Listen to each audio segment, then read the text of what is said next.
Now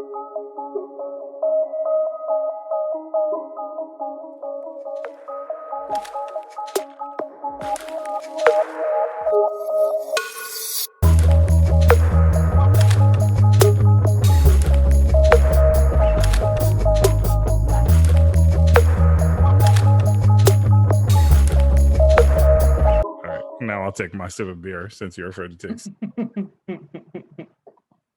What I was going to say is, do you have matching, like, are you matching your headphones to your shirt? Like, are you doing that on purpose? Because it looks like you are. That's hilarious. I'm not doing it on purpose, but I now notice that it is matching, and that's just because I like orange. I'm looking at orange tulips right now, so it's like anything orange, corally is my jam. Are these new headphones? No, I've been teaching with them throughout the entire pandemic. I wish I could have went somewhere with that, but I was like, damn. I was like, are my eyes tripping? I mean, recently I've been wondering if my eyesight is like getting. So I'm like, I think it doesn't seem like it is, but there's always moments of like, wait, am I seeing that correctly? So my nails as well. There you go. All wow, orange. wow, we'll drink to that. We'll drink to that. Oh my God. Orange tulips, orange nails, anything in that color scheme. So like we said, we were just gonna kind of like, yeah, we're gonna wing it today. No real intention. And I think I found where I wanted to start off. Okay. I just finished watching the U.S. Open. Mm-hmm. Did Djokovic win? No. He did. And yeah. The guy who's playing Daniel, I don't want to blow his name. He's from Russia. Played a really good game. And Djokovic missed a lot of just a lot of shots that normally he would have. So people are commentators who I struggle to listen to. We're just like, yeah, it looks like his legs are tired. Yeah, he seemed out of it, but it was, it was so. Watching this was so different, probably because I don't watch a ton of tennis. I'm like trying to get into tennis a little bit more because I do enjoy watching the sport. It's like really entertaining. And it has been nice to see a sport that seems to be becoming more and more diverse. And that's cool. Like I like it, and it's like a global game. Right. Everybody plays tennis. Like it. So fascinating to be playing in New York on the weekend of September 11th. Yeah. Have 2 Eastern European players in the championship. And that sat with me for a second. I was like, wow, interesting. Not that Eastern Europeans had anything to do with September 11th, but I was just thinking about this, like in New York, this very like the epicenter of America for much of the globe, right? You have 2 Eastern European players, and I was thinking back on the history of America and relationships with Eastern European countries. Very fascinating to kind of sit with one from Serbia, one from Russia, and to hear people cheering like at the top of their lungs for Djokovic. Right.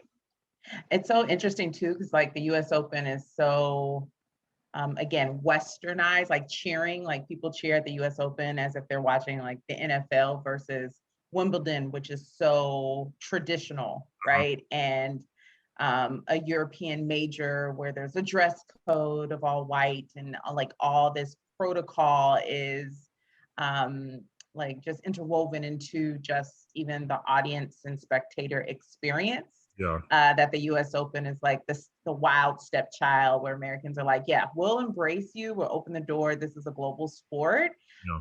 But we're going to pretend as if we're cheering for my beloved Packers that got their butts kicked earlier, which is why I wasn't watching Djokovic. But again, it is interesting to think of like New York as definitely a global city. And then 20 years ago, after September 11th, the very thing that makes New York, right? The diversity of language and culture and food. And that shifted on the East Coast of just being then this fearfulness of difference. And I was a senior in high school at September 11th, but definitely moved to DC the year after. So that fall of 2002, and I remember just how tense Washington, DC was. And then as I was reflecting on it recently, I was like, wow, yeah, definitely there were armed guards on the metro. The mall my friends and I would go to is Pentagon City, and right the stop right before on the blue line is the Pentagon, and there were armed guards. You could not get off the metro at the Pentagon. Yeah. My father, who is African American but has a very long beard pre James Harden times, definitely was pulled aside before we boarded the plane, like after TSA, right before they checked him again. And that was humiliating in some aspects, very different, but just again, that profiling that was taking place. Yep. And I just, I was really reflecting on that time and thinking, wow, I can't believe it's been 20 years. I think about some of the students I work with who weren't born yet. Right. I was like, oh, wow. Totally different, like whole mind fuck. Like, right. oh shit. Damn. And not, I don't know what that means, because there's plenty of shit that happened that you and I weren't born. Like you and I weren't born during Vietnam, and like right. We've had our experiences with maybe our country's presence in the Middle East. So yeah, but either way, it was really strange. Like, so that was one of the things I was reflecting on, and then I'm watching the fucking commercials, and it's perfect that you mentioned the etiquette and the class of tennis, right? The environment. And so, well, let me backtrack before okay. I like they start, the commentators are like, oh, it's a full house, so it's like a whole spectacle, right? Like they're really trying to like put it on thick, which it's like a major match, so I get it, right? Like it's part of that match, right? If you're watching, you're like, I want to feel this electricity. Also think it's a major push considering where we are right now, and it's not there. That same electricity is not there. Okay. We're not there yet. There's too much confusion about where I can fucking go. Can I wear a mask? Should I not wear a mask? What the fuck is going on? You know what I mean? Like, people are ready, but it's also this like, we've been in this shit for like a year and some change. Not look like it's not. People just have no idea, right? Like, you don't know where this is going. Like, I'm fucking fine now. Right. I think. Well, I don't know. I don't want to speak on behalf of anybody. At this point, I'm just like, well, I'm fucking irritated. I don't like this lack of clarity. Whatever. Fuck it. Right. But you hear this like you were trying, and I'm like, well, I don't know if that's there just yet. Like, good job, applause to the commentators who are trying to like put the shit together. Like, I like, great. And the first thing I do is like, it's a who's who crowd, and I'm like, I knew it. I knew they were. I knew they were doing the shout outs. I knew where you were going with this. Oh God. God. So it is, who's in the house, and Your favorite? So that was like the first clue. I'm like, okay, it's big event. Who's who in the house?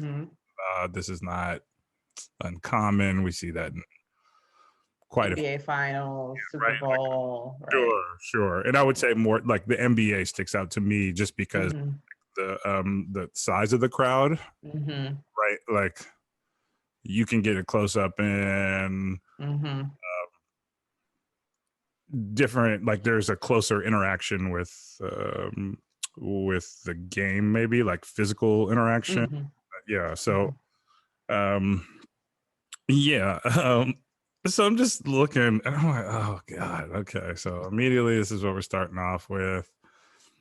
Not that it's taken away from the game whatsoever, but it was interesting. Like I'm like sitting there, okay, who's in the house? You got actors, artists, and then people who I have no idea who they are, but they keep fucking panning into them, and like there they go. And I'm like, well, they must. I guess they're someone. I don't know if that's someone's coach. I don't know if that's like a former, athlete of another sport or something like that. So then it goes to the first commercial break, and then that's when I'm like, I'm so grossed out. What was it? Obviously the first one is Rolex because Rolex is, I mean, and they weren't fucking, there was no equity, there was no diversity, equity, and inclusion in this shit. Rolex was like, do you want the watch or don't you? Get your date chest, get your day date, get your presidential here. Rolex. There wasn't a whole lot of people. It was like watch Rolex. This shit sells itself. I was gonna say, good dope sells itself. All right. So I'm like, oh, yep, okay, all right. And I'm not really. I don't know why it stood out. Maybe because I don't watch a ton of TV. And I definitely don't watch a ton of TV with like, commercials and shit. I'm like, all right, well, okay, Rolex. Then I think the next one was J.P. Morgan Chase. Another sponsor, yes. And it's like investments and and they were trying to maybe they were trying to pull a little like diversity in the commercial. Like, oh my God, yeah, please invest our money, your money. And I'm thinking about this in the middle. I mean,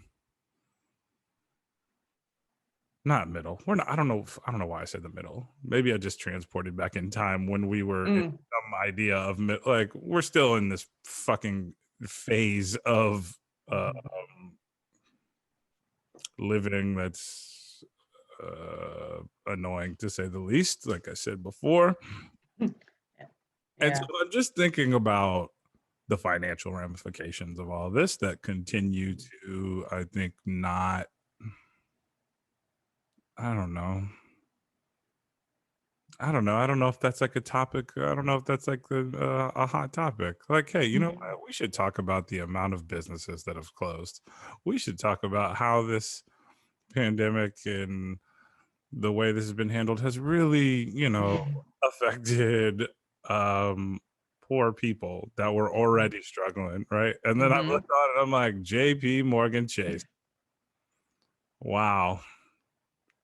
I've said this before. I don't. I just wonder sometimes if you were like someone or something like an alien looking down at Earth, and you just switched on the TV or you went on Instagram and you looked at the world. I wonder what is going on down here. Like, what is happening? Yeah, I mean, and sports is great. We have plenty of conversation around sports. I think there's so much opportunity for unification. It does make you forget about all the fucking tough shit in the world. It's necessary.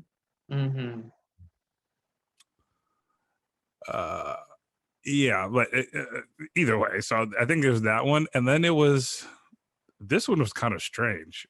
This one was a little strange. It was a Heineken commercial, also a sponsor, and they were promoting their So they were promoting their non-alcoholic beer. Oh, okay.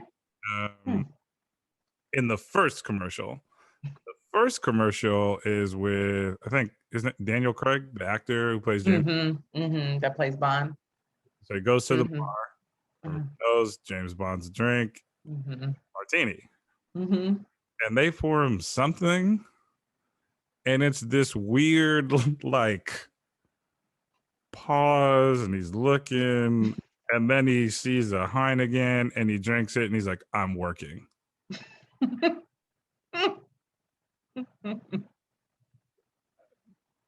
I'm sure there's someone, maybe not, who's smarter than I am, who said this is gonna work.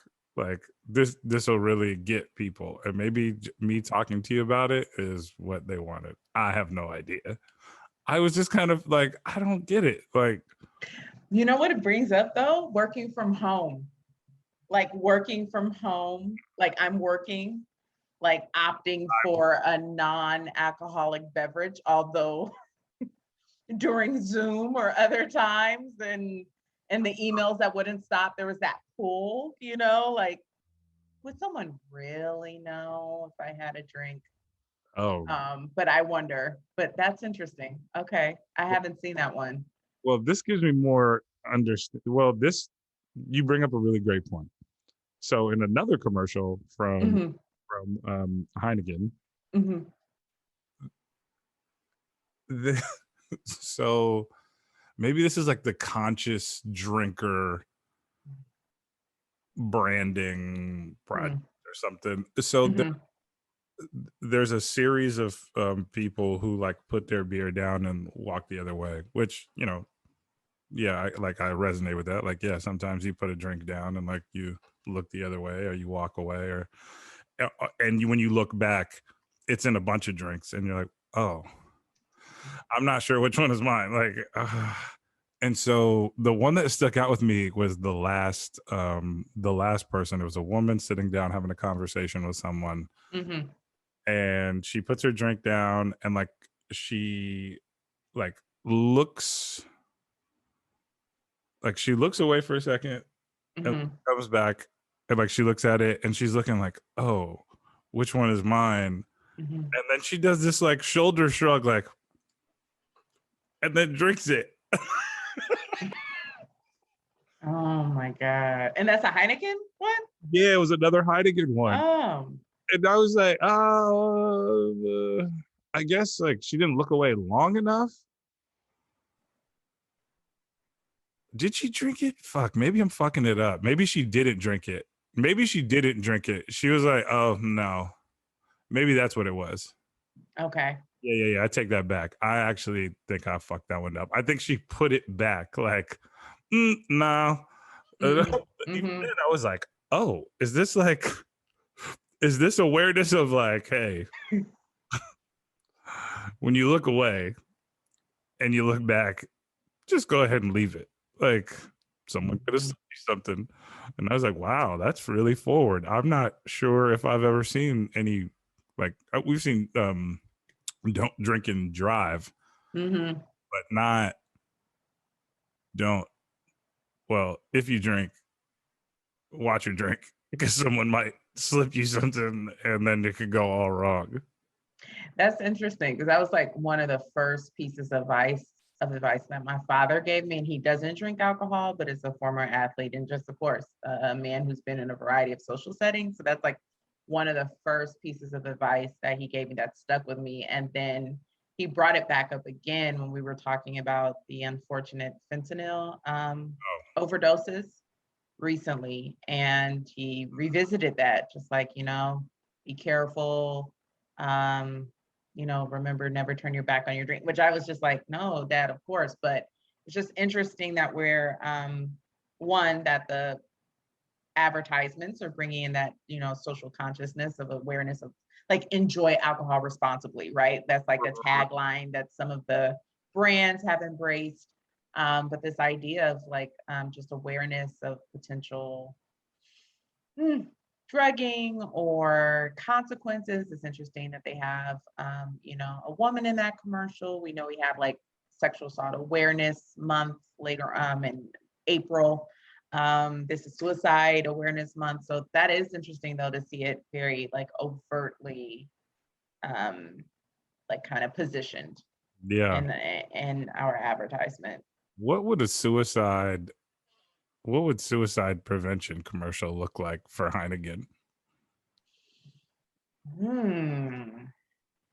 I'm wondering. I'm like, yeah, like let's probably skip. They probably were like, this could have been a good one. It's like, let's skip. Yeah, that would be heavy. That would definitely. Maybe it'd be good for the non-alcoholic beer. I don't know. I'm just thinking you mentioned like a great point. It's like, oh, it is suicide prevention. And that damn sure wasn't on that. There was no commercial for that. Tell you that. Nobody wanted to see. There was not a one that I saw or heard. No. And I think I mean, it's tough. It's one of those, as we know, taboo subjects, as we're both therapists, but just with the, unfortunately with the number of attempts that have exponentially increased and completions, it would be nice to see some type of reach out, don't be alone, like even if it's the national lifeline, the suicide prevention hotline number with something, would just be nice to be tied to a major sporting event. We're all watching, even if we're not TV watchers. I'm usually not a TV watcher, and let my friends tell it I'm behind on every other series that they're watching. One friend in particular who's actually, shout out to Mimi in New York, who's like, Ashley, have you watched this? Have you watched that? And I always promise, I overpromise and underdeliver. This is the only area, where I do that at. I'm like, oh yeah, I'll watch it. And then I get around to binge watching it if I'm grading or something. But I do think that it would be interesting to just see some programming, on TV. Just a PSA of some sort. There's a laundry list of things which make me uncomfortable with, I don't know. It makes me uncomfortable to know that there are so many messages that should be heard during a real moment of crisis, right? As we recognize that these things are going up.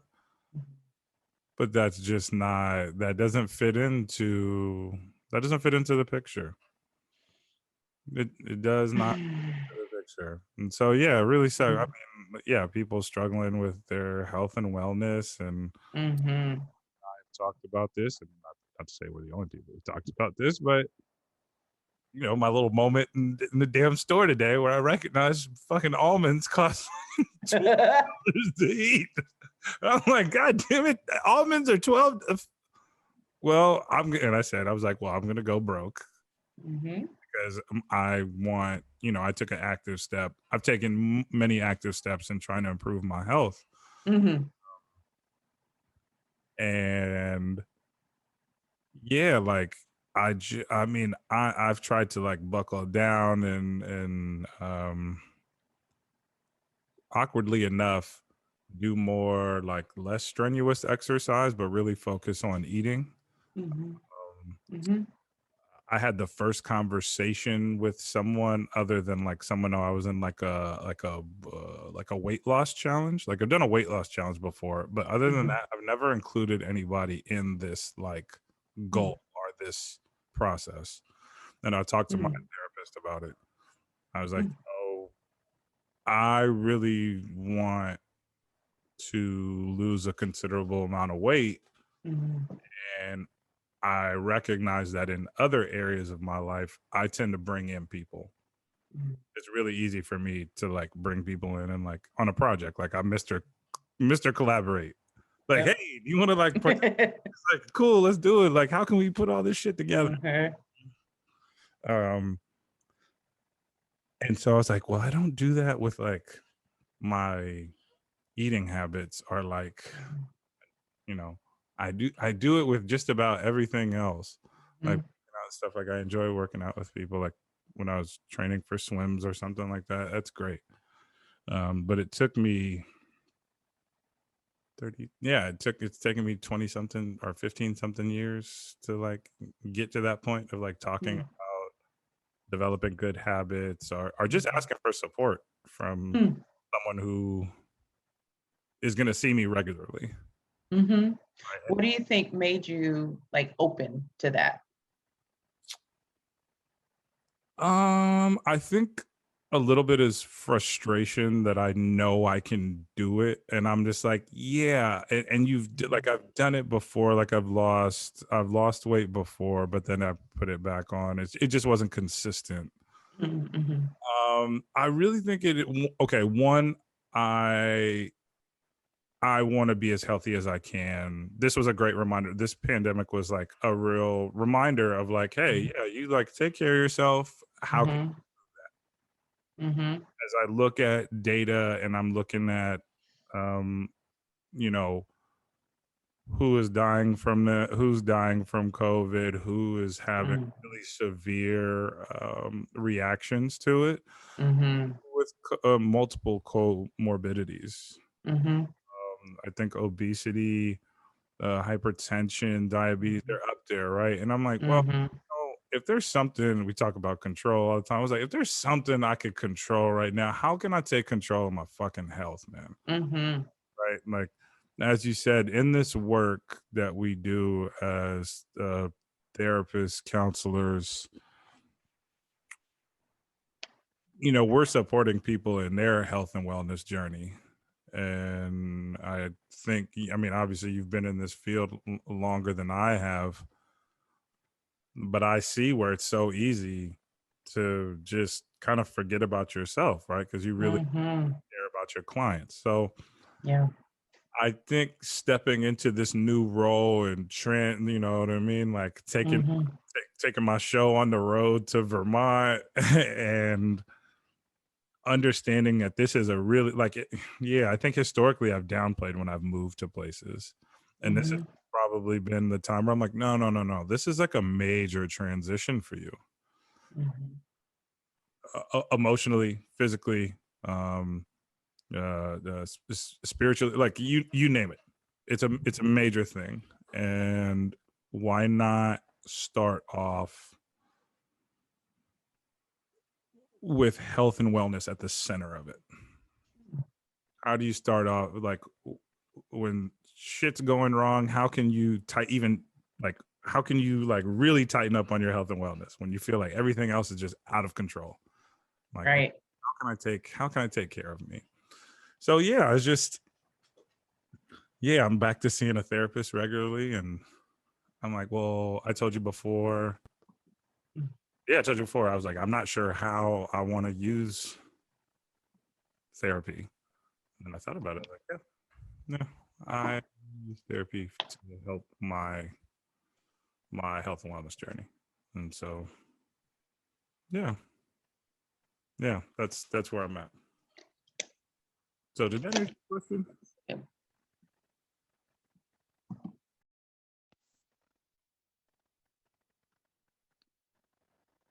Oh, okay. I think that was my rural Vermont internet. Okay. Okay. And we're back. Can you keep talking? Okay. Can you hear me? Yep, I can. I'm Yeah, okay. Okay. So either way, let me hold on. I needed to. Yeah. Okay. Great. Um, so yeah, either way, that like talking about kind of what brought me to it, what brought me Mm-hmm. to. It was something that I could control. Mm-hmm.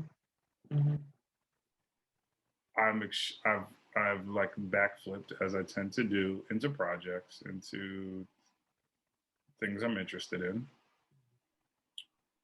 And in order for me to keep that up, I figured like, hey, like what are the steps you need to take in order to to maintain all of this?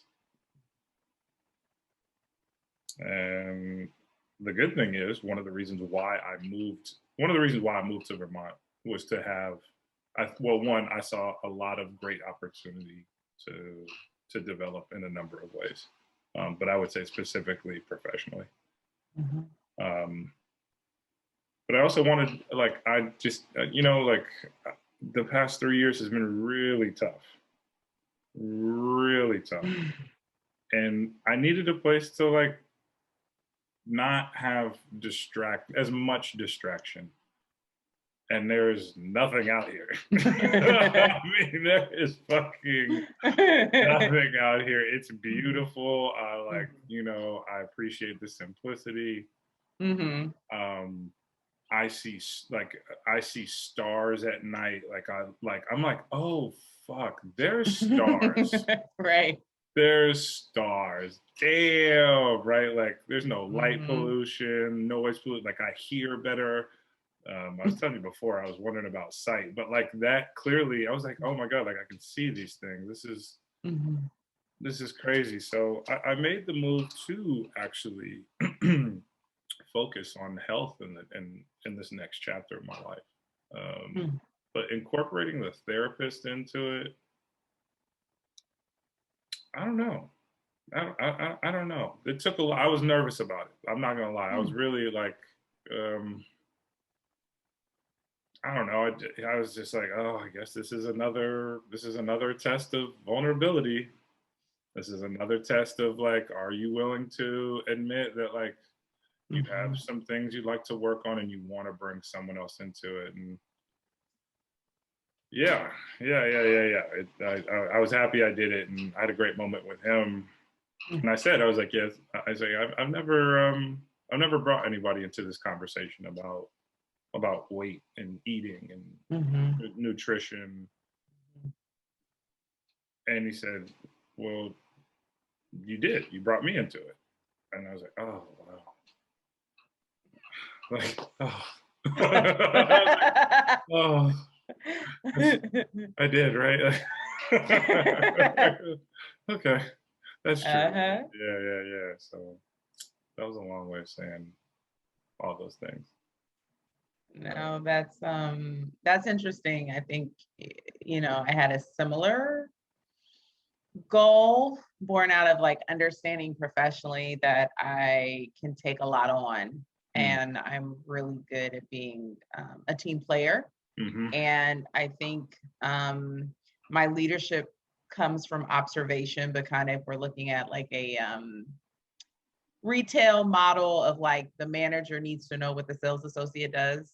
Then that's kind of like my leadership style. And so over the years, I definitely neglected my physical health was for the purpose of putting whatever the goal was on my back that involved other people. So full circle moment, I thought that you were going to talk about the commentators at the US Open calling out the Peloton coaches, because one match that I was watching, there were actually Peloton people in the audience. And so it was one of those moments, I know, it was one of those moments where they put the camera, for all you Peloton people, but there's one instructor who's beloved, Allie Love, and she's beautiful, and she has this blonde fro, and as soon as they zoomed in on her, the commentators had like a fangirl moment. So yeah, like, I think it was like Chrissy Everett, who's one of the most accomplished female tennis players, and Mary Fernandez. And then when they put the camera on Allie Love, Chrissy's like, oh, there's Allie Love. I'm sorry, audience. That's for those of you who don't know, that's my Peloton instructor. And her classes are like kick ass, Joe. They are no joke. She's very pleasant, but I mean, I'm talking about dripping sweat. And so they talk about it, and they were like, oh, yesterday, Cody was here. Cody's another Peloton instructor. And Chrissy Everett, who again, retired, very well accomplished female tennis player, says, I love her and hate her at the same time. And I laughed because it was one of those moments where, if you've had, whether it's a personal trainer, a coach, or just an accountability partner, right? When we open people up to share our goals with them, then they're going to ask us how it's going. We may start off strong and it's like, oh, are you supposed to have that cake? And it's like, yo, wait. Hold on. I didn't ask for that, right? Like I want you to cheerlead. I don't want you to set boundaries. Like leave me alone. So on this journey, being someone who's dropped, I think I'm at 60 now. Wow. It's been, I can very much relate to what you're saying about the vulnerability piece. I'm usually discuss health and wellness with my parents. My dad is very much like health, and I think my mom is a nice balance to that. But my dad, I definitely see where I can get tunnel vision. But one of the things I've done that I've never really done is document my journey. So I've been doing it through IG, but not on some like, hey, like my waist is getting smaller, call me. Like not on that at all, but like, but truly. But it's been so interesting to kind of, because without photographic evidence, I can definitely like put my head down, hit a goal, be on to the next goal, and not really acknowledge what you and I were talking about, the journey versus the outcome destination, but really just like, wow, I'm getting stronger, or just again, more positive reinforcement along the way. And so I'm on ride 70 for those. So every 25 rides, you get a badge, right? But it's been nice. I've posted, and sometimes it was just for me to kind of like keep going, like, oh, I did it again. Oh, I did it again. And I'm not looking to see like who's liking it, but people I picked up like, wow, you've been really consistent. And so yesterday when I hit 70, I really had a moment where I said, okay, I'm really truly outside of my comfort zone, because health and wellness is very much like an important value to me. And I think for so long I lived like where there was like some cognitive dissonance or some like a gap, I want to say, in the hallway between my values and my behavior. And as someone who's worked with collegiate student athletes and hopes to continue that work and also work with professional athletes, I was like, how can I could already discredit myself for not showing up like as the best Ashley I can, who is someone that makes time for herself and wants to celebrate what her body can do. And so ironically, I knew there was a shift last night. I'm watching college football and I'm watching these athletes go at it, and I was like, oh, let me turn my TV, and got motivated to get on my bike. And shit, what's that? Do you know what the scientific name for that is? No, I forgot. There's no, but there's fuck. Whatever. There's a name for it. It's there's a name. When you see that. Yeah, and I was like, oh, I was like, you know what? I'm getting on now, because I was like, I was looking forward to the ride. One of the things I love about Peloton is they have themed rides, or you can ride with your own music or whatnot. But I was waiting for this 45-minute Alex Toussaint, I call him Biker Bay, but he kicks my butt, and he had a Lil Wayne ride that was 45 minutes. And but I saw the athletes and I was like, oh, they've trained for this, and they're competing right now. And I need to get on the bike. And I got on the bike. So I'm listening to music, I'm biking, but I'm watching it. And then I was just like, you know what? This is why they need to get paid. This is why I'm okay with the college with the name name, image, and likeness, right? Like, you just inspired me. That's funny. You just inspired me. I just, so that was one of the things I missed out on. You're like, whoa, what made you do this? And I was like, oh yeah, I said all those things. Starting to work with student athletes. I've been I've been visiting training rooms, I've been visiting practices, and I'm watching people who are taking care of their bodies in one way. Right. And I've just immersed myself in that. So I missed that one. I'm glad you mentioned it. And I was just like, of course. Like I'm watching and I have enough wisdom to know that I am not 19 or 20 years old. So instead of, getting super juiced and yeah, okay. Yeah, I'm gonna go hit one of these workouts. Like I was watching a field hockey practice and I was like, oh my God, if I tried to do if I tried to work out with them right now, I would tear something. I would be like debilitated somewhere, but either way, it's just great to be in that position to recognize. To recognize, like, I think we're all attracted to that in a way. Mm-hmm. When we see people working out and they look good, they feel good. Now that's a whole different. Now that's a complex story too, because not everything we see is necessarily what it is. Right. Right. We know that there can be eating disorders. Yeah. For sure, within student athletes, professional athletes, and performing enhancing drugs as well. Yeah, yeah. There's it's a complex story. Mm-hmm. So yeah, I mean, it's one of the things that I wish we would have more of. I wish we had more opportunities other than to just like idolize, because it's like we're looking at those athletes, right? And I think you and I and others have gone through maybe transitions of like envying those people and envying that body, not really recognizing the work and like what they put into that. And that can be harmful and that can be dangerous, right? Like health and wellness is a booming business. Yes. Right. And yes. And there are some phonies out there that'll take all your money. Yep. And that don't really have don't really have you at heart, right? It's like, yeah, I got a program that works for everyone. But like, how do you have a program that works for everyone? Even like our bodies are so much different. Right. Our work schedules are different. Our lives are different. How does that work?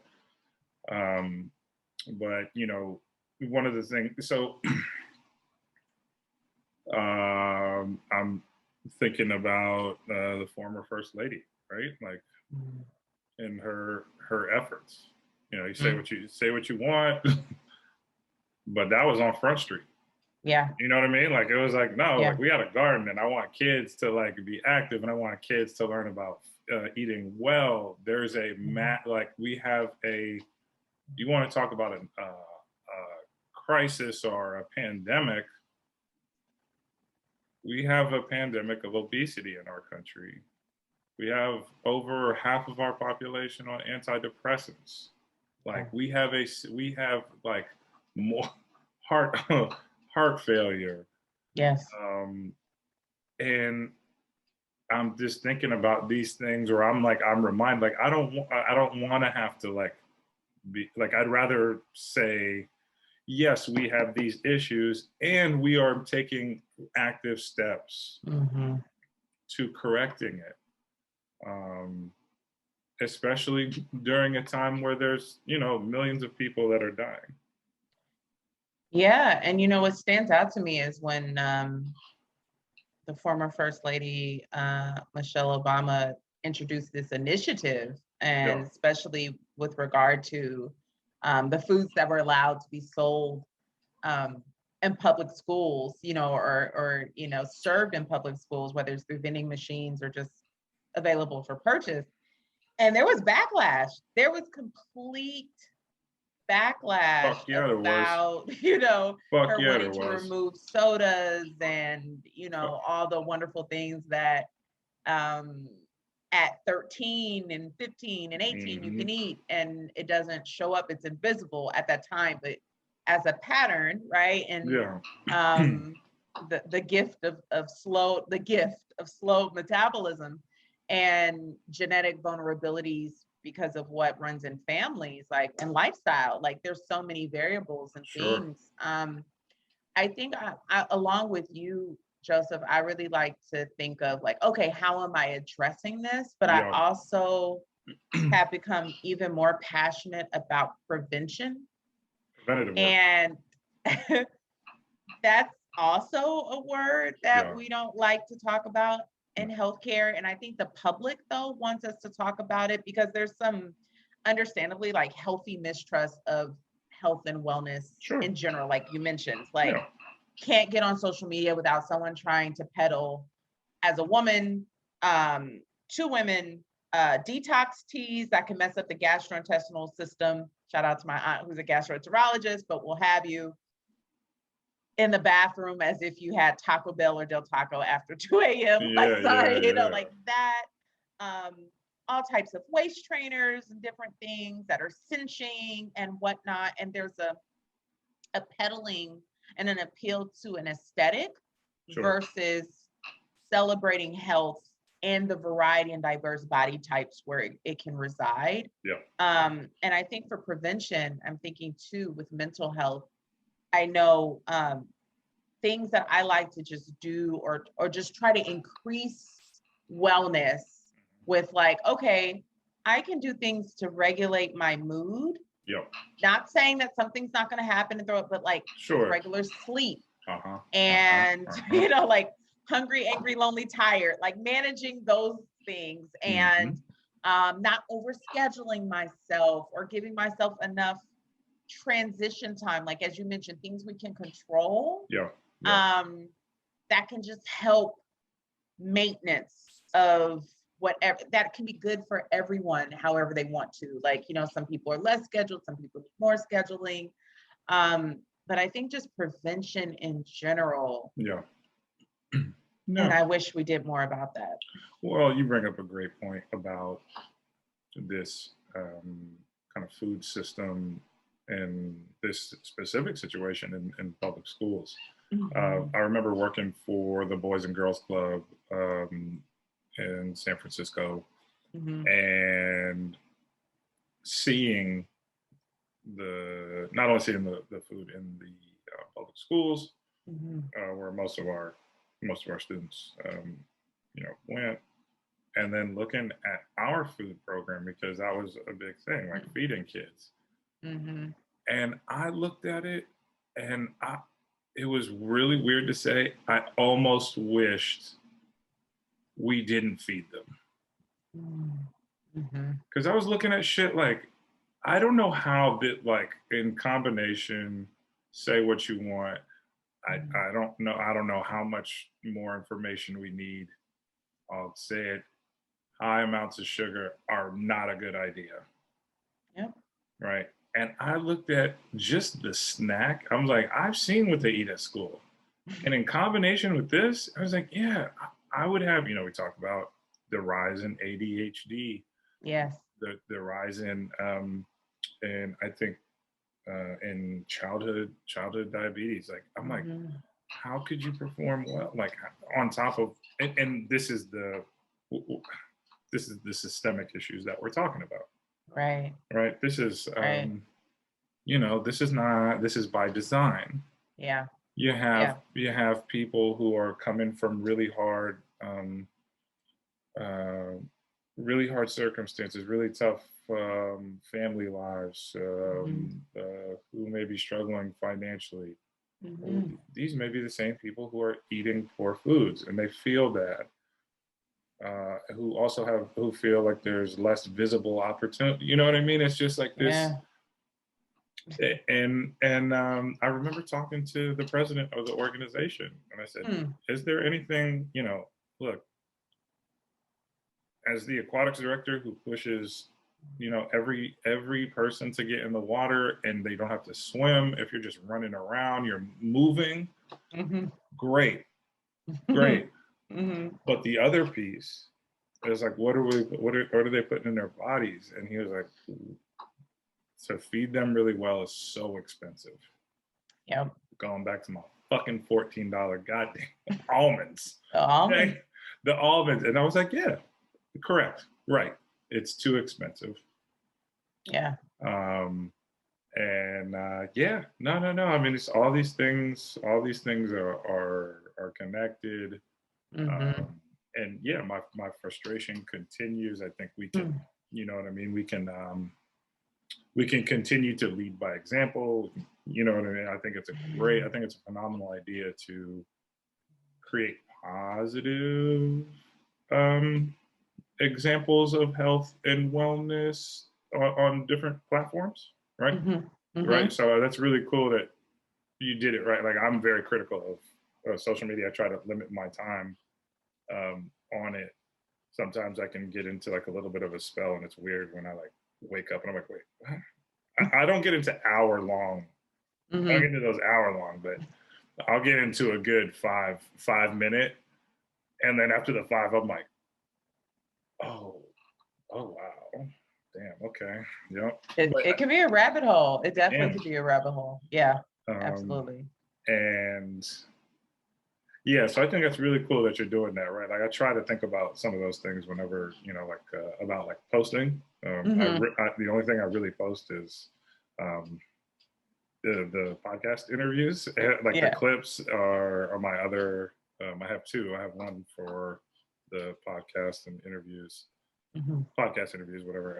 And then the other is for like mixes that I put together for as a DJ, right? And so I'm like, oh, okay, cool. Like, I'm putting out the things that I want to, and then that is my social media presence, and then I can go my merry way.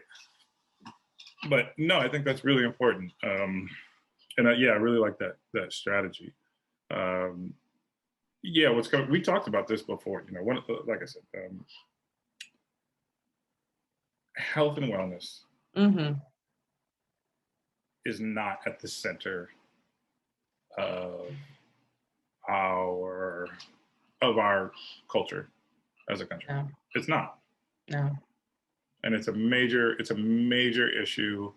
It can feel overwhelming as someone who's like, I want to do better myself, and I see why it's so important that I do it, but I also see how it's so important for us all to do it.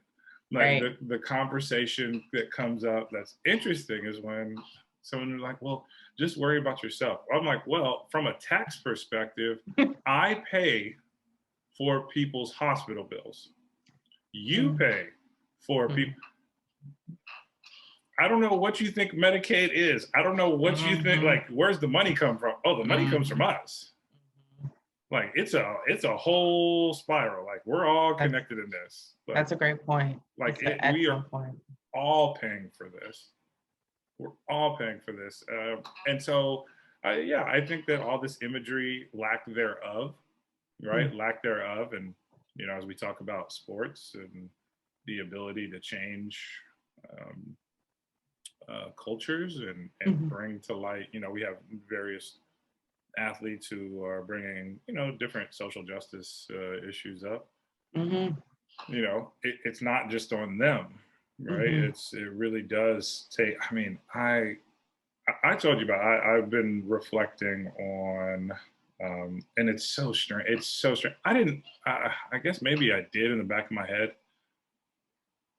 I didn't remember that it was Suicide Prevention Month.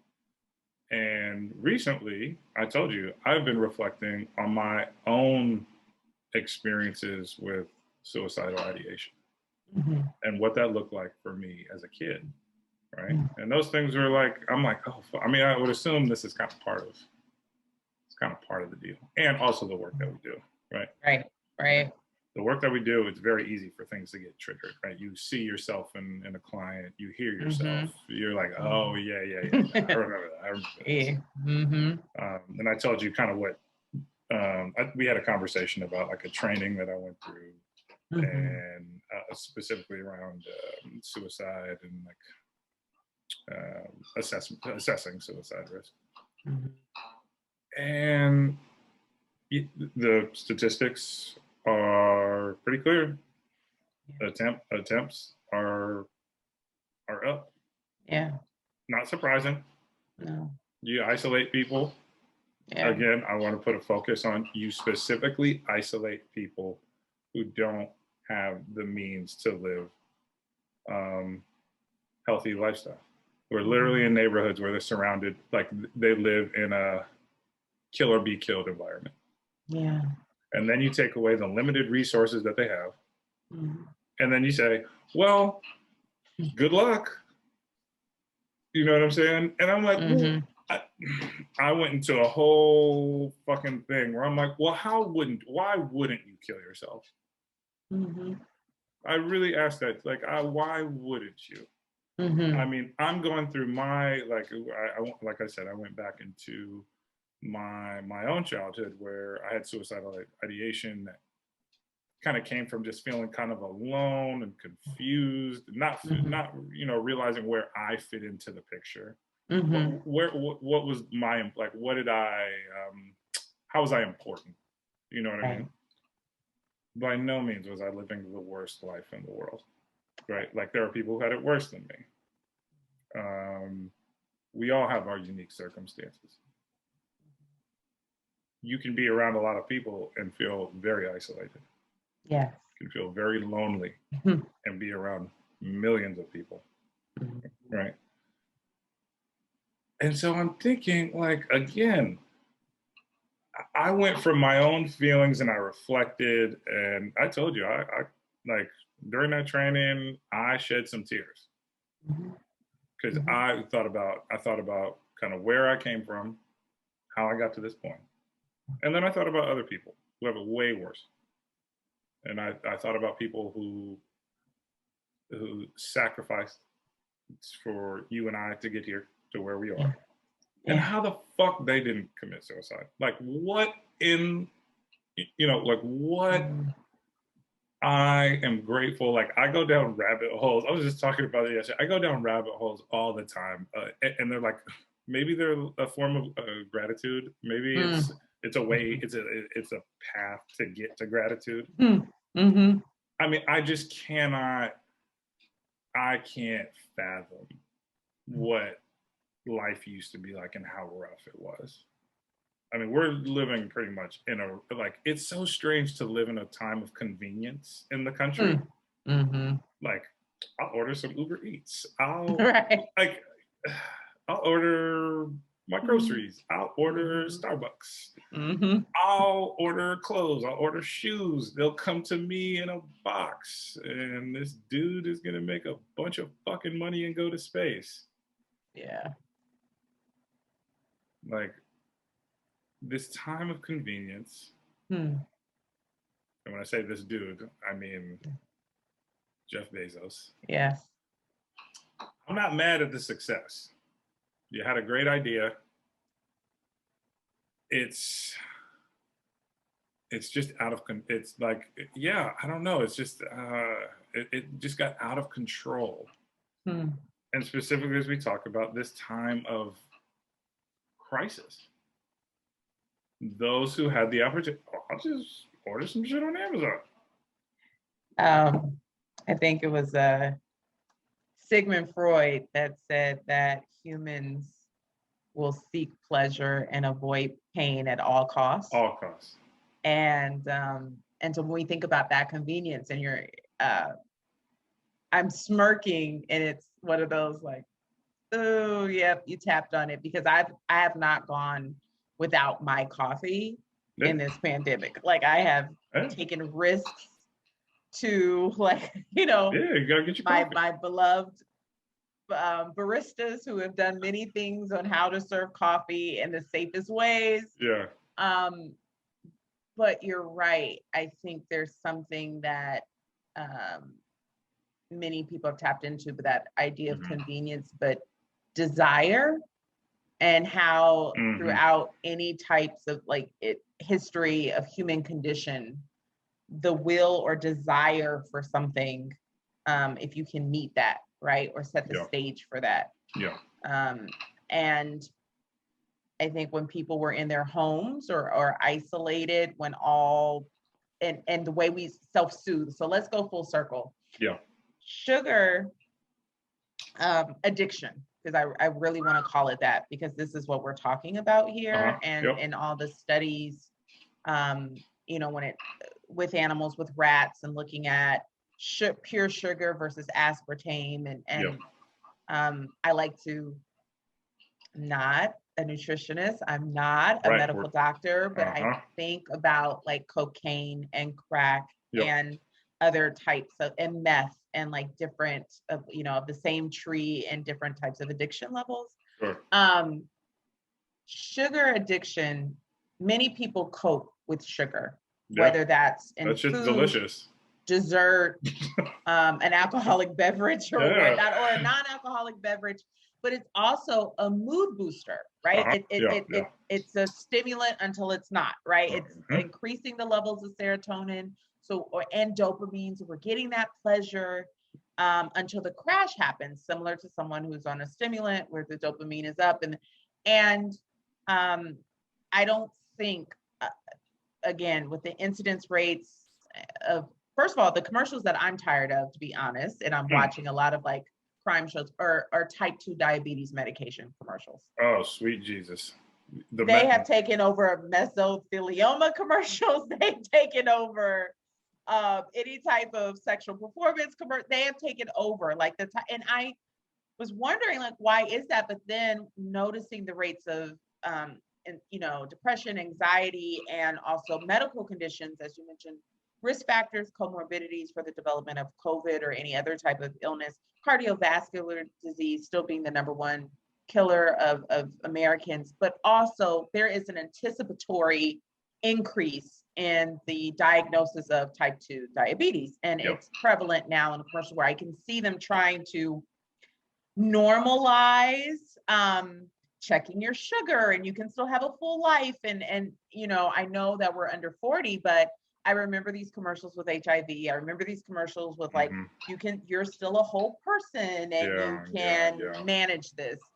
But all to say, I think what we're not talking about as far as health and wellness is what are the ways we're coping. So we know the cardinal rule in therapy is you don't introduce or take away someone's coping mechanism that has worked for them, even if it's not working for them now, until you help them develop their coping toolkit and then try to like remove the unhealthy coping. Right. And I think sugar intake is something that has been normalized in a variety of ways, where if we even look historically, and if we look at people of African descent, just even being able to have certain type of foods, access to certain type of foods, being soul foods, and these things being once in a while, and the peach cobblers every now and then, like, you know, just again, the foods that were rewards. I think food as a reward, and really to be more specific,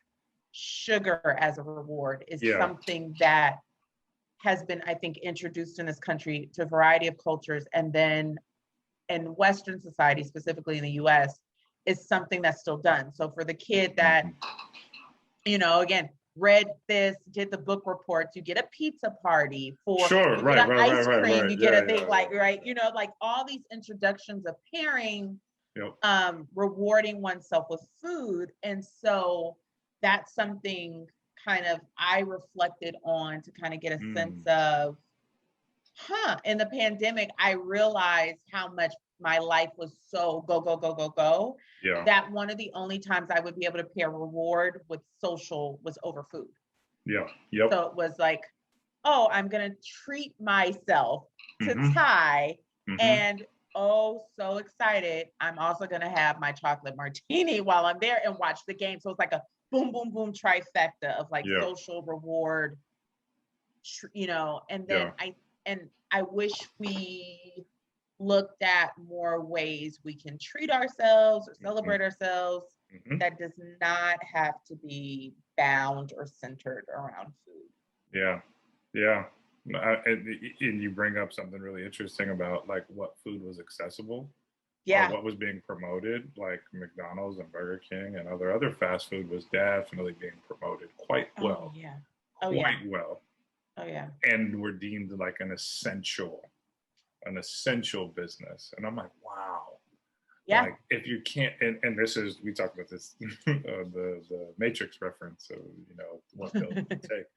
And it's as you're watching it, we move so fast. You talk about like moving so fast, like the pace of our country, how we're encouraged to just keep going.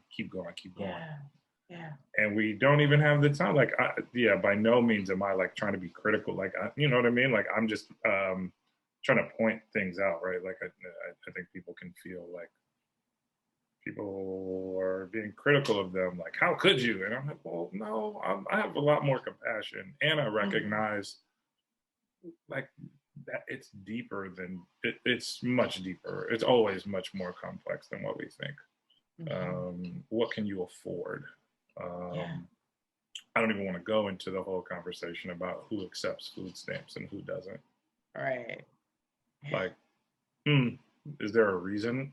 Could there be a reason? Could there be a connection as to why this system, or could there be a connection between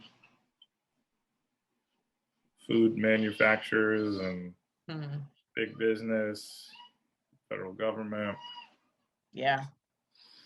and media? I would highly suggest anybody listening to go look at some information. Who are I think it's the top 3 news organizations and who sits on their board. I would encourage people to go look at that. There's some really eye-opening, if you dig deep enough, and not dig deep enough in like a conspiracy theory way, just the information is out there. You have representatives from big pharma and these big food conglomerates. So it's really interesting to see this connection. And again, it's pretty bright, but you have to be able to like take the step back. I have that opportunity to take the step back because I live in rural fucking Vermont to step back and be like, I'm starting to see some connections here. Yeah. But no, go ahead.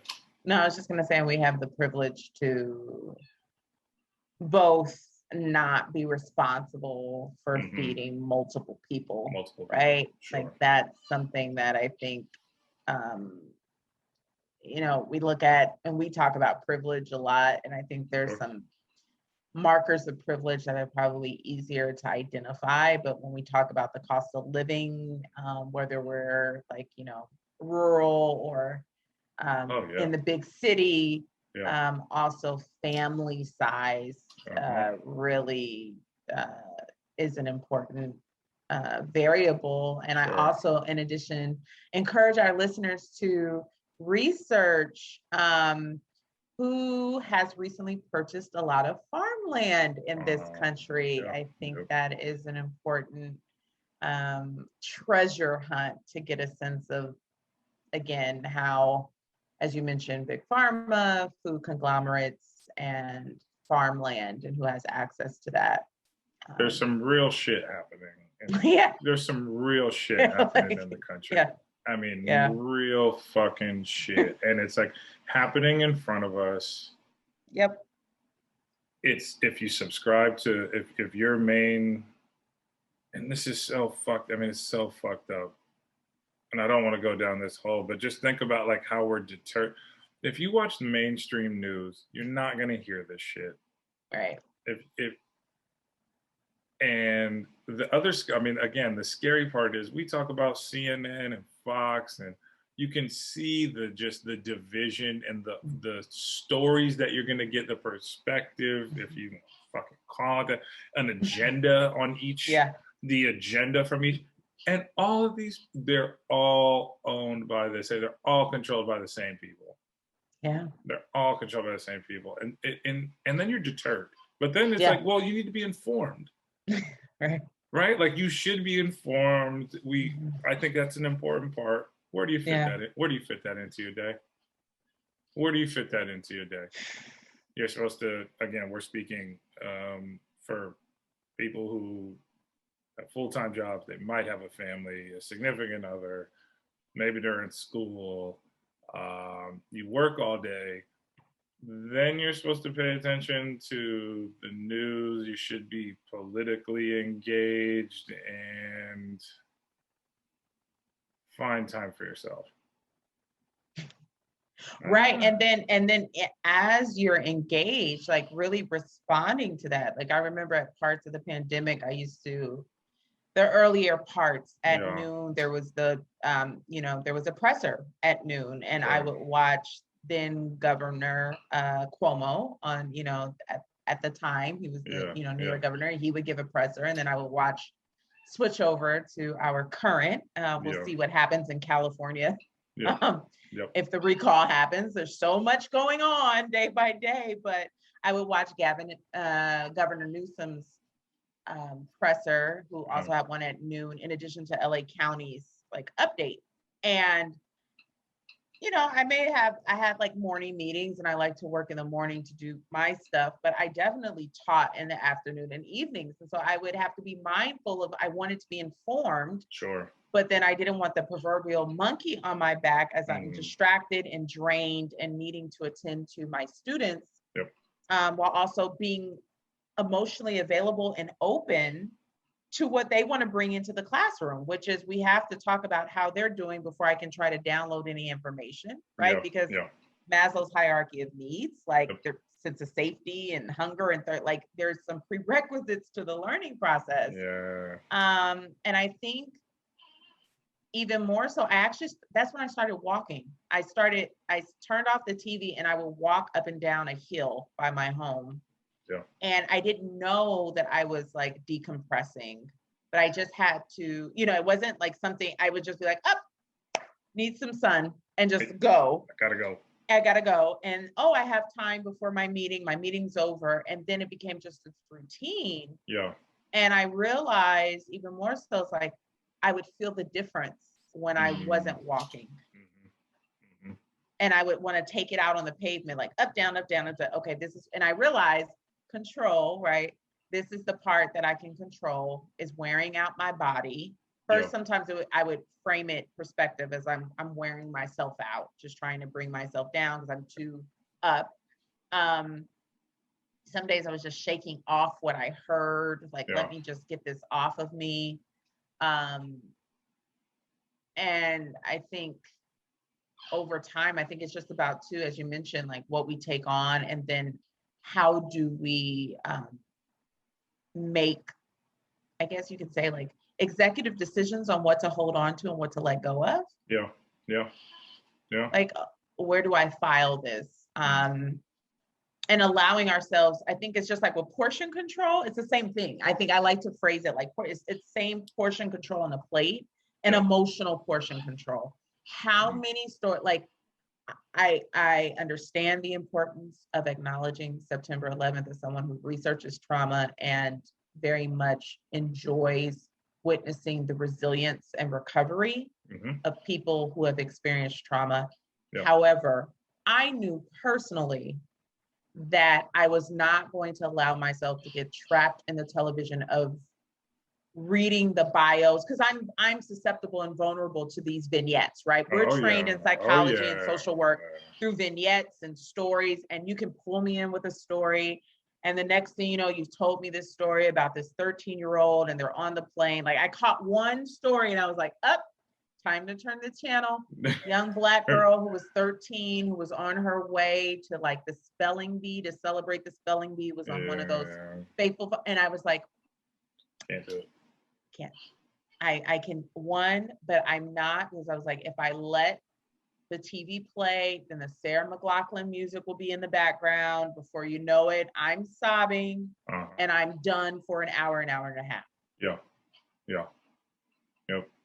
No, it's too easy. It's too easy. It's way too easy to sink in. And that, I mean, I'm being more and more mindful of that, about how easy it is to be curious and just the nature of our work. The nature of our work is to dive deep.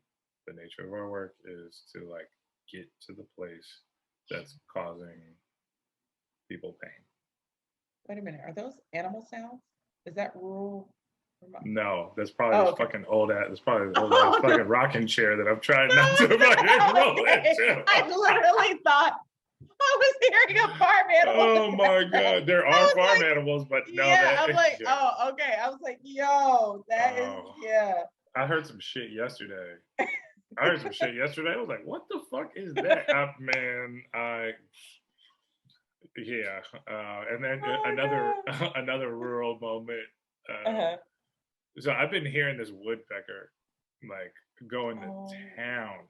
Like I've been hearing this woodpecker go to town, and the property owners texted me and shout out to Jim. Jim was like, "Yeah, if you hear a shotgun go off, I'm trying to get this damn woodpecker up," and I just sat back like, "Oh my god, you live in rural. I can't wait. I mean, I hope that I have a long time left, but like, I really want to be able to look back at this time and be like, yep, yep, I went to rural. The northeast corner. right." Takes me 2 hours to drive to Canada, which turned me the fuck around when I tried to go. By the way, Yeah, I bet. Yeah, nah, player, not today. But yeah, I try to remain hopeful, and I hope that there are, one of the beautiful things about podcasting and the internet, as problematic as it can be, is that there are multiple avenues for people to get information. And I think this is so important for our educators, and that comes in many forms. It doesn't necessarily need to be a teacher, right? Our educators are all over the place, but it's so important for us to like kind of, reinforce this idea of curiosity and critical, we'd call it critical thinking. You take what you want from the story, and then you start to like think about kind of like what is all this information, like how do I collect the information, how do I process it, and from reading it, are you noticing that there's maybe something, is there agenda in this writing, right, who's writing, who are they writing to, you're just asking those questions. I think this is like the probably the clinician coming out, right? Like, I want you to ask these questions, okay? Like, what's coming up for you? Who, you know what I mean? But yeah, I think that's where it boils down to. Like, people can we can complain all the time about what we're being prescribed, and I do think it's important that we become more aware, and we hold and ask for change. I think we're absolutely capable of it. And I hope we're able as a society to continue to move towards, demanding that health and wellness be taken seriously and being prescribed the same way. I'm really glad you mentioned, the type 2 diabetes medication. Yeah. Let me be careful about what I'm about to say, because I don't want to go back down a road of like, oh, I'm fucking complaining. How we could improve? How could we improve? Well, in conjunction with type 2 diabetes, here are some preventative measures. How can you? Hey, you have type 2 diabetes? This is a great. These are foods. These are foods that you can eat that would help you. Are you suicidal? Like, here's a number. I don't know, just there could just be other mentions. I mean, some of the data out there about being on multiple medications, and antidepressants and antipsychotics, and how that is affecting your immune system and its ability to fight off COVID. You know what I mean? Or how does all this like? Yeah, I would love to see more helpful information as opposed to, well, let's just keep throwing you these pills that might or might not be working.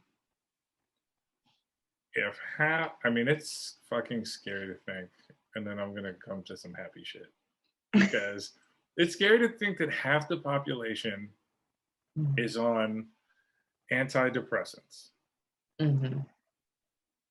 just to live, you need to be on a pill that's arguably regulating. Mm-hmm. You know what I mean? Like, that's scary to me. What scares you the most about it? We take something and we have no idea really what it's doing. Mm-hmm. And that is a necessity in order for you to live. Mm-hmm. That there are not other, and it's readily available. Like, what's our, neither of us are psychiatrists. We do not prescribe medication. No. And I'm happy as fuck. I do not prescribe medication. I did not want to be a psychiatrist. But how we are just in it, we have a culture of like, take a pill. Mm-hmm. See how that works. How's it working? I still feel depressed. Well, I thought the antidepressant. Well, so is it working or is it not? You know what I mean? Like it scares me. I've seen people on antidepressants. I've seen people have really, really difficult times, mm-hmm. and they continue to struggle with their depression. And they say like, "Oh yeah, like I take it." Like this is what I've heard so many times. Mm-hmm. I still struggle with it, mm-hmm. but I take it anyway, and then that's it. Like, yeah, I think another side of this, like clinically, but then just like lay terms, is that and this is probably going to come off as like how do I say this? Don't want to come off as judgmental, but I think one of the ways I kick my own butt, and I say this, or I love myself with honesty, is in trying to be accountable. Mm-hmm. And I think there are a lot of things in healthcare that create a hierarchy that creates distance, that doesn't allow people to be collaborative in their own healthcare. And someone who originally thought I would be a pediatrician eons ago, mm-hmm. Who has, also has a physician in the family and other things like that, I recognize the privilege in being able to be assertive and stop a physician if I feel like they're trying to talk over me, or speak up in a way to say, no, I don't feel comfortable with that, or I'm feeling, and I recognize that it's probably through training, socialization, and different other aspects that mm-hmm. make that. But I still go, and I'm still an advocate for my parents, and they're advocates for me in healthcare, because I know that feeling of like, oh, I'm writing you this prescription and pushing you out the door. All to say, I think sometimes when people are traumatized, right, we can have the fight, flight, but we can also have freeze and freak out. And I think there is a numbness, if you will, a freeze that can happen where people become passengers in their own lives. Great point. And I think what can happen is like, because I'm going to be honest with you, Joseph. I'm looking at myself, and part of me celebrates the weight I lost, and then part of me is trying to figure out what happened the last 10 years when I put this weight on. Right. And I'm back. I've rolled back 10 years. So people are like, oh my God, and I'm like, no, but this is great, but also this was me. This was me 10 years ago. Like I lost me along the way, like with the diplomas and the achievements, or the, grieving what losses. I lost me along the way. So I'm like, I feel good in my body, but I'm like, I shouldn't feel this like getting to know you mm-hmm. again the way I do, as if I have another body, because this was me 10 years ago. And I realized part of the healing process when you've been depressed or anxious or traumatized Yep. is almost like an apology to oneself. So part of me, while I'm celebrating the newness or return to self, there's also part of me that's apologizing to myself for becoming such a passenger that it's like, what were you riding shotgun in the front seat? Were you in the back seat? Were you in the trunk sometimes? Yeah. What was happening, but you weren't on the wheel, right? Yeah. Yep. And I think going back to like medication and different things like that, or sometimes people are just like, fix me. Yeah, now. Yep. In the now. Where, and now, right? Where I think too, there also has to be a moment, and I say this as a woman, as a Christian woman, so I don't want to discount any of our listeners who are religious or spiritual or not. Sure. But this idea of, there's that saying, no one's coming to save you, but it's really more, I think, about accountability of what is my role in this? What is my part in this? Yeah. And it's something I would tell my students all the time, lovingly, like, I'm here to support you, but you want your degree. I want you to get your degree, but I have my degree. So you have to want your degree more than I want your degree. Sure. You to get your degree for you, right? Like, you have to want this and drive this. I'm with you, and I'm gonna, lead you, but I need you to always remember, like, this is your future. Yeah. And so I think that passenger-esque thing that can happen happens also in healthcare. Yeah. Where people like, hey, I have my kids, I have my this going on. I'm just surviving. And we're just in survival mode. Sure. But I think that's kind of a piece to it. I wish people would bring their curiosity to any appointment. The traditional appointment with psychiatrists is 90 minutes long versus a 50-minute to an hour evaluation with a therapist or counselor. Yeah. Bringing in your questions, bringing a list of the medications you already take. Sure. Asking about birth control, asking about interactions, as Joseph mentioned, right? That you mentioned that how did these medications mix, but just allowing yourself to remember this is your body. It's yours. And I think we need to say that, especially with the topics that are going around about vaccination and other things. Like, absolutely, this is still your body. And I think just encouraging that agency, and as you mentioned, that solutions, but just being curious about your body, but also knowing you've been in your body, so you bring in expertise that a medical professional or therapist isn't going to know. So advocate for your body, but I think that involves a rolling up one sleeve and being like, okay, I need to acknowledge I need some help in this area. Like you started us off with, I need some accountability in this area.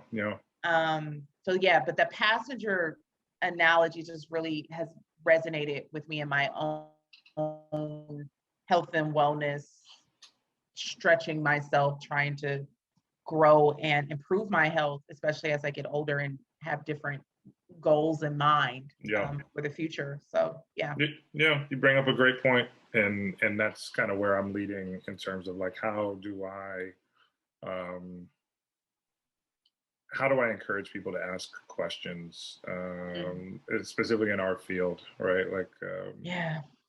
As part of a national fraternity,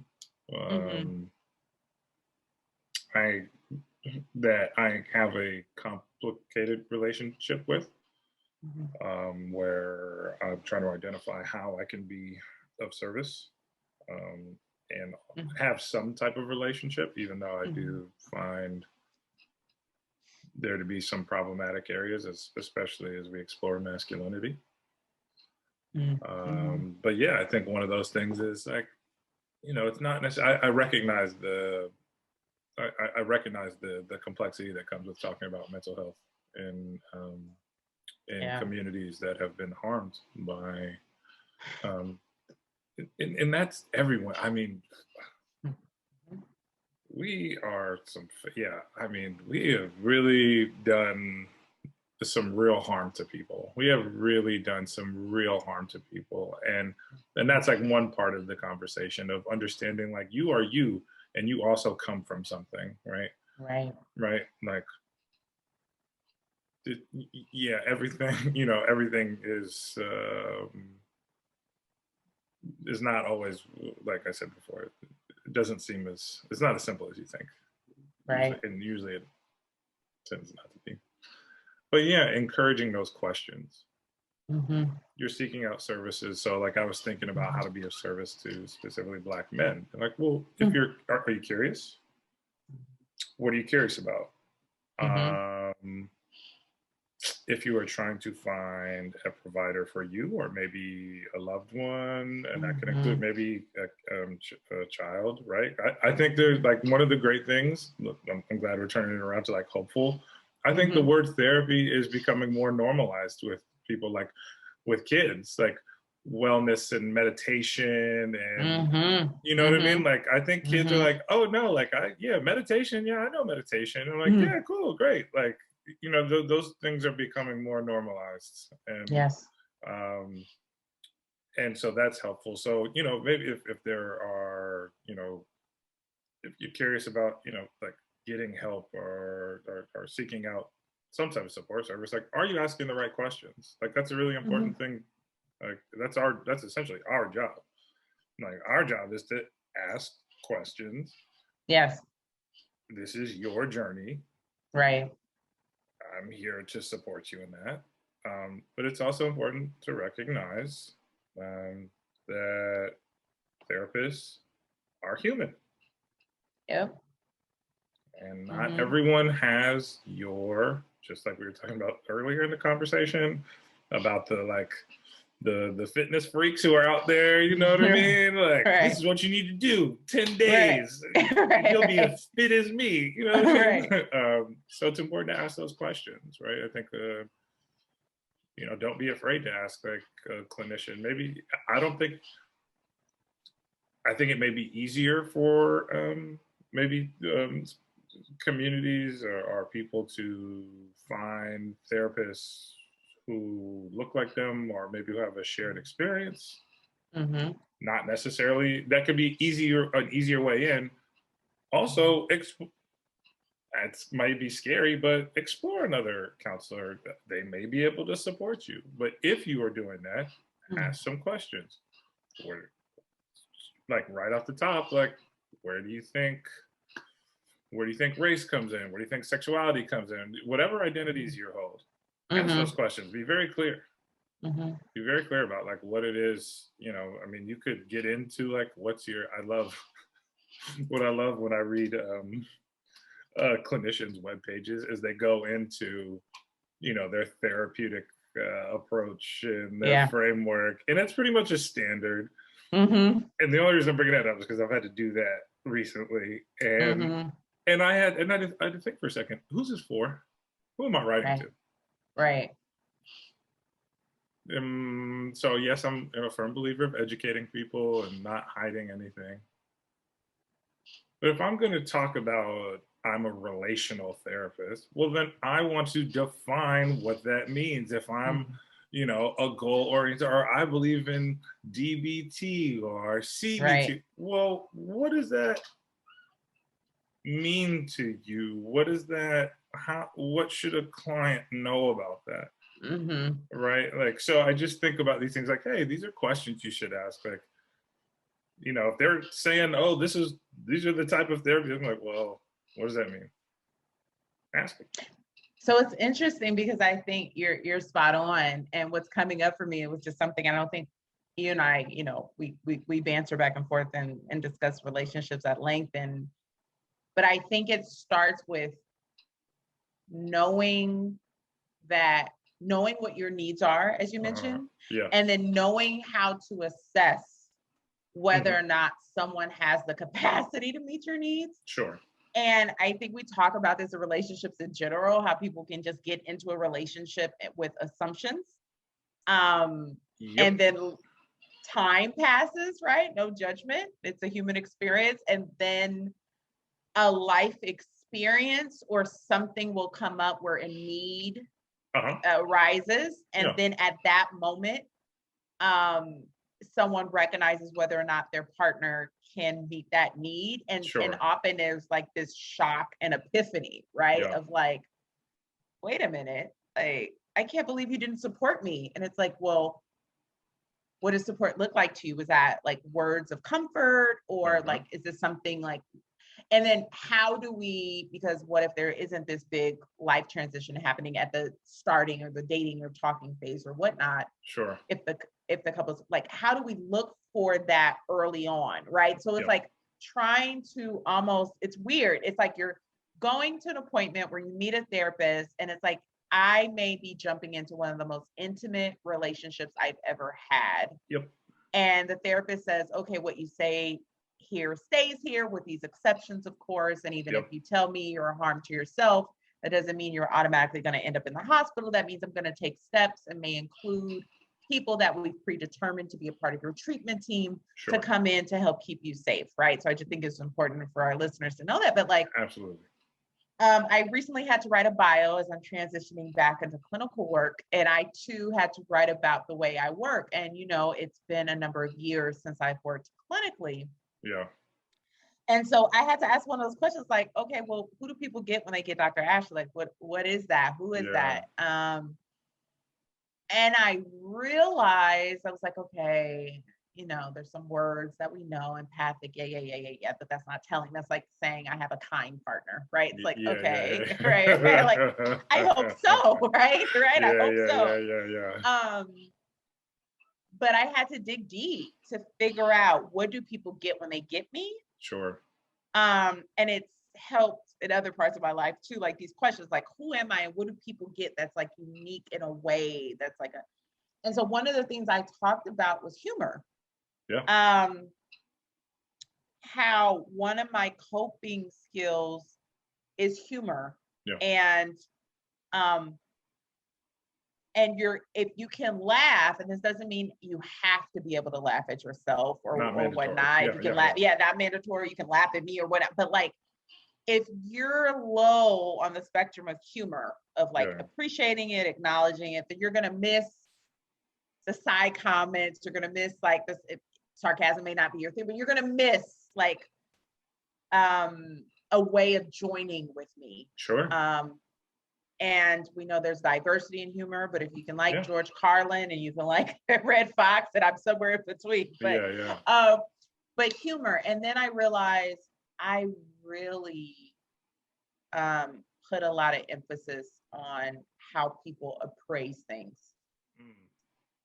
And so when I first started off as a clinician, being trained in a variety of ways, CBT at first and evidence-based treatments of CBT and cognitive, but I do really pay attention to self-talk, and I pay attention to how people tell their stories. So there's some narrative in there, like how do they position themselves in the stories?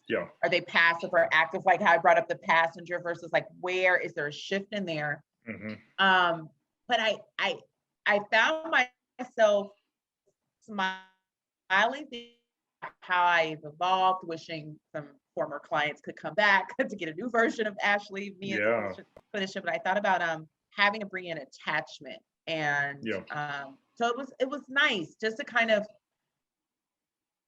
think about who I am in the room, and at least me recognizing I am flexible. And so that was something that I was like, you know, I do engage in perspective taking. So I'm not just going to hear your experience and be like, no, you're not. But like, no, I want to get in your shoes as much as I can. And I'm going to get it.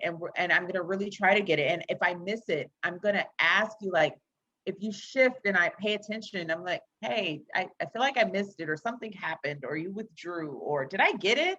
And I think it's in that flexibility, but more importantly for our listeners or anyone else who's trying to support someone and find a clinician, I call it like speed dating.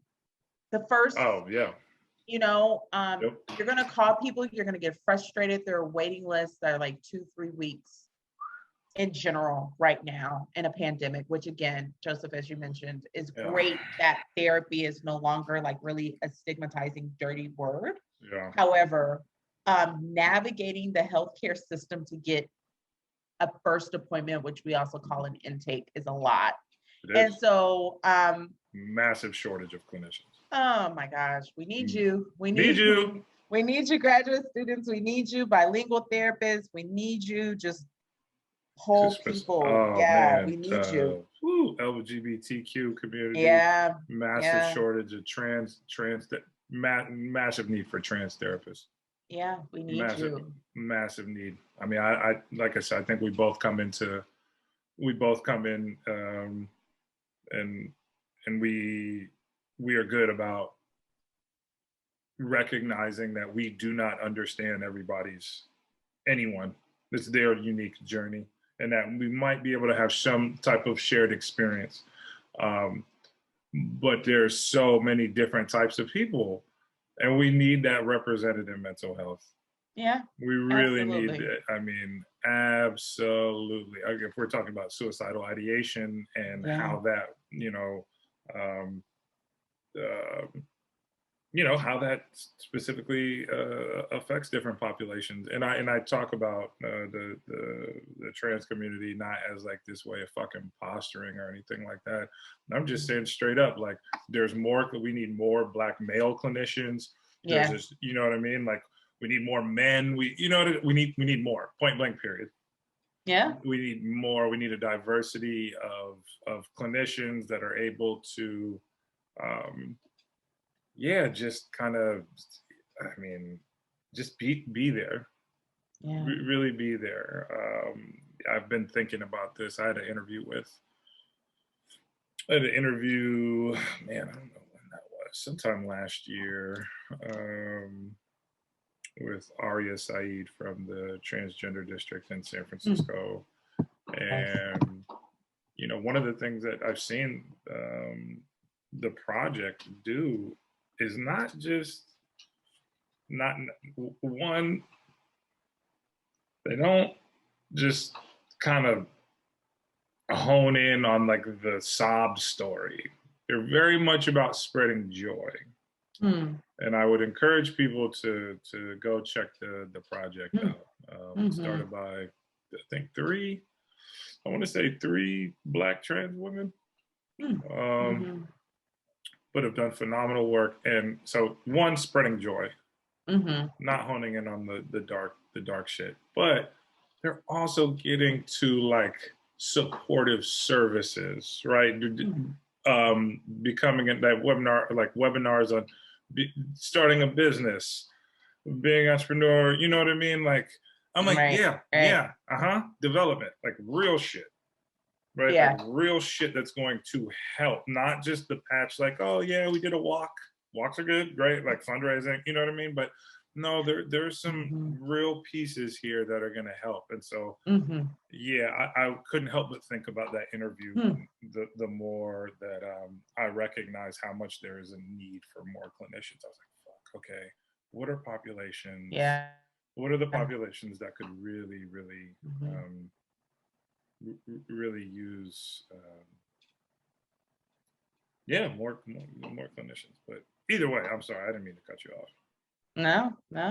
Yeah, I think we definitely need more clinicians, and just really want to encourage people to just be like anything else, right? We go to one store, we're like, let me see over here, let me kind of check it out, having the patience. So often sometimes people call clinicians like, right at the brink of like letting go of the rope.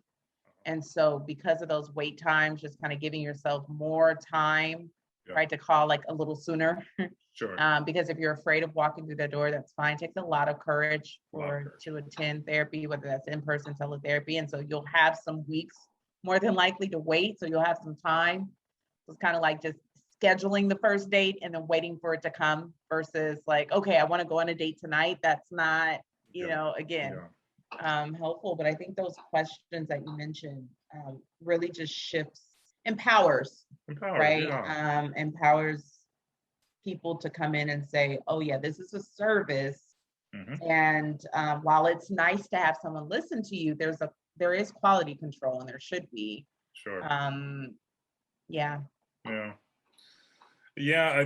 Like I said, I mean, I would love for all I don't think there's ever enough messaging around any of the topics that we talked about, right? we have to continue to normalize health and wellness, and what does that look like, for lack of a better term, holistically? We're not the the therapist is not the only support system that you have, right? Right. Like, how do we utilize faith-based organizations, Right. other social support groups, Right. and there's a list. I mean, there's a list of them. There's supports there, right? Like there are people there. There's communities there, and it's one of the I would say one of my kind of tools is to try, like, what I try to do with clients is like, well, where does that exist for you? Right? Like, this is all well and good, but at some point in time, our relationship will end. That's because I work in in a college setting. Right. But unless we plan on seeing each other after, and also I'm not opposed to people having long-term relationships with therapists, but I also want you to realistically, what if you were good where you didn't need to? I'm okay with that. Like, the idea is not far-fetched. But yeah. I'm pretty proud of like us doing this kind of like free. Like, this is pretty legit. I couldn't figure out kind of like where I wanted to go, and I know maybe this is just like two therapists talking. That's really, I think that's what I'm gonna call it. Two therapists talking, like just catching up and really looking at where kind of where we're at with the work. This is really interesting that you're diving back into like the clinical practice. This is like really interesting to see you do that and step away temporarily from teaching. Let me rephrase that. It's not that you're going to stop teaching in your former role. Yes. Former role as a professor. You know what I mean? Like, that part is going to take a little bit of a pause, but yeah, I mean, what you're stepping into is like a totally different side. But I told you before, I think you're going to do, not that you needed to hear that from me, but I think you're going to do phenomenal work. And I still would love to see you go into, I would love to see you be a couples counselor, therapist. I think you would do phenomenal work in the room with two people and like helping them walk through. Yeah. See, that's bringing up shit with me now. Where I'm like, this is another one that could have been up there, dude. Domestic violence was That's up. One, like, it's up. I first have to just say I super appreciate those words and welcome them, that encouragement, because it is exciting, but also it is intimidating to go back into the therapy rooms. So I'm really excited, and I am very, as you know, passionate about relationships and couples. Never seen a throuple before. That may happen given I'm in Los Angeles. I could see that happening. It's not off the table down there in La La Land. It really is not. Yeah. Intimate partner violence, DV, and something else that we don't talk enough about, but because we're really, really digital right now. Stalking. Stalking is up as well. So yeah, a lot there. It's a lot there. That's why I said we need to continue having these conversations, and it's so important that people recognize it. Not only people who are potentially involved in it, right? But maybe give people a little bit of perspective as to like what is actually like what's going on. You know what I mean? But Either way, I digress. I guess this is kind of like a good point to end. I don't want to keep you too long. I know you got your football. I know you got your football to watch. The Sunday night game. I don't know who's playing. This is a whole process. Who's on Sunday night? I don't know. My Packers were obliterated, and Niners fans have been blowing me up because they won. They won. There have been some great games on, and part of de-stressing. Where is this? Let me be annoying for a second. Yeah, please. For a second. My stress ball from. Stress ball. There we go. There we go. I guess I could be annoying too. Here's mine right here. Yeah, mine's not as cool, but yeah, either way, I do have a stress ball. Nice. Yeah. So really, really cool. But as always, definitely appreciate the opportunity to converse with you and just, vicariously with our listeners on your platform. So I'm down to do it again. Well, yeah, we're definitely going to do it again. I'm nearing the 50th episode, which I'm trying to figure out how to make that significant. To recognize how I'm trying to do better at shit like that, recognize like celebrating moments. Celebrating moments, correct. Celebrating moments is a difficult thing for me that I'm working through. But yeah, trying to figure out how to be more appreciative of those moments, milestones, and everything that comes with that. Because maybe that's some shit I'll work out in therapy at some point. Definitely, maybe we'll incorporate that into the whole weight loss journey and health. Not weight loss. I want to reframe that. Health and wellness journey. It's not necessarily about I do want to go down in weight, but I want to feel good is at the center of everything. So before we end here, been getting in great habits of finishing the show off with asking people something that they love or they are in love with at the moment. So, what is something you love or you're in love with?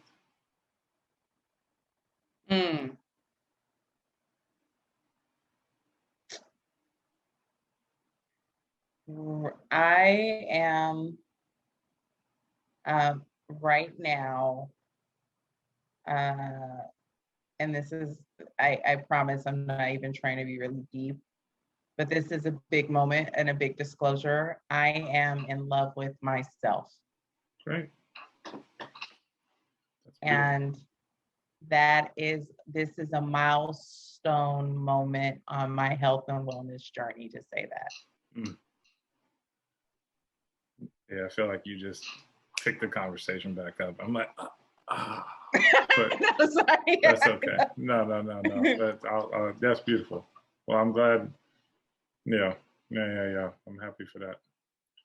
All right. Well, we'll do this again. Thank you, and we'll talk soon. Awesome. Sounds great. Bye.